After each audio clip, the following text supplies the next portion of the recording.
According to Cherokee tradition, Tsul Kalu was a giant hunter and the master of the game in the forest. He was a slanted-eyed giant who took for himself a Cherokee bride.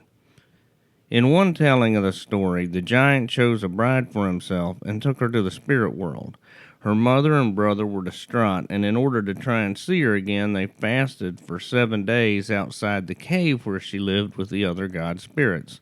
However, on the 6th day, the brother broke his fast. Tsul Kalu was livid and killed him with a lightning bolt. Tsul Kalu's bride was heartbroken by the death of her brother and desperately wanted to return to her family on earth. Tsul Kalu did not allow her to return, but instead, he permitted faithful members of the tribe to enter the spirit world when they died. In Myths of the Cherokee, ethnologist James Mooney told the tale of Tsul Kalu as recounted to him by Cherokee elders. According to the story, long ago a widow lived with her daughter at the town of Canoga on the Pigeon River. The girl was of age to marry, and her mother counseled her to be patient in settling with a mate. A good hunter, though hard to find, was essential to ensure that she and her daughter would be cared for and well fed. The young girl slept in an assi outside the main home at night. An assi is a small, dome-shaped house, partially sunk into the ground. One night, the stranger came to the assi in hopes of courting the girl. She told the visitor that her mother would only allow her to keep the company of a great hunter. The suitor said he was a skilled hunter, and so the girl allowed him inside where he spent the night. He left before daybreak, and when the morning came, a freshly killed deer lay outside for the girl and her mother. The mother was happy, and they ate venison steaks for breakfast. Tsul Kalu came back the following night and stayed with the girl. Again, he left before daylight, but this time there were 2 deer waiting for the girl and her mother when they arose. The mother was very pleased with her daughter's new sweetheart.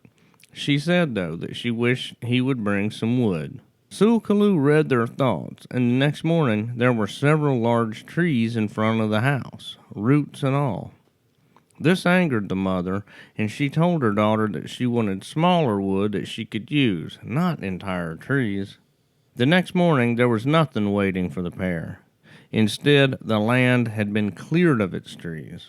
Tsul Kalu came to stay with the girl almost every night, but he was always gone before daybreak. Each morning, a freshly killed game animal was waiting for the mother and her daughter. Though happy with the steady supply of fresh meat, the girl's mother became increasingly frustrated that she had not met her new son-in-law. The girl told Tsul Kalu of this, but he didn't want his mother-in-law to see him because he thought his appearance might scare her.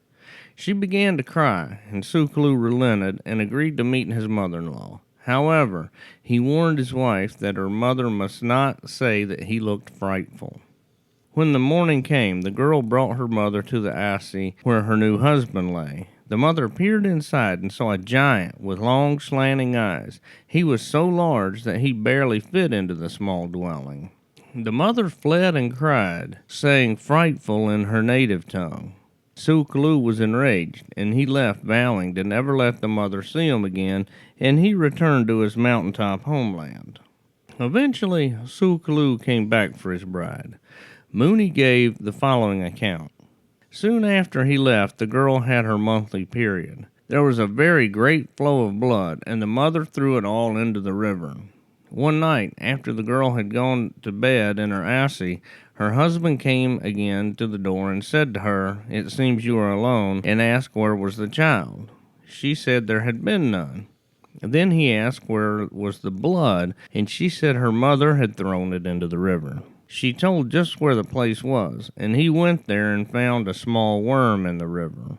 He took it up and carried it back to the assi, and as he walked, it took on the form and began to grow until when it reached the assi, it was a baby girl that he was carrying. He gave it to his wife and said, "Your mother does not like me and abuses our child, so come, let us go to my house." The girl wanted to be with her husband, so after telling her mother goodbye, she took up the child and they went off together. Tsul Kalu's bride had a brother who lived in another town, and when he learned his sister had married, he wished to see her and to meet his new brother-in-law. He did not yet know that Tsul Kalu had taken her away, and when he arrived in Canoga and saw his mother, she explained what had happened. Feeling pity for his lonely mother, he went to find his sister in hopes of bringing her home. It was easy to track his sister and Tsul Kalu. The giant left enormous footprints on the ground that led him to the mountain where they now lived. In the side of the mountain, there was a cave where he heard the sound of drumming and dancing. The cave was too steep for him to reach, so he called out for his sister, and she came and met him. They met a few other times, but she never invited her brother-in-law inside, and he never caught a glimpse of his new brother-in-law. 4 years went by before the girl finally returned to Canoga. Tsul Kalu was out hunting nearby, and she stopped in to visit her mother. She told her mother that she and Tsul Kalu would be leaving early in the morning, but if she and her brother wanted to see Tsul Kalu, then they should come early before they left. But if they left before they had gotten there, the great hunter would leave meat for them. Morning came, but the giant and his bride were long gone. But, as promised, Tsul Kalu killed many deer and left them hanging for his in-laws. In fact, there was enough meat to feed the entire town.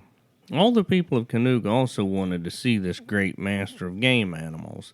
Eventually, Tsul Kalu, in a booming, unseen voice from the sky, spoke to his brother-in-law and told him that no one could see him until they put on a new dress. He instructed the people of the village to meet in the communal house and to fast for 7 days. At the end of the 7th day, he would supply new garments for everyone and allow them to see him.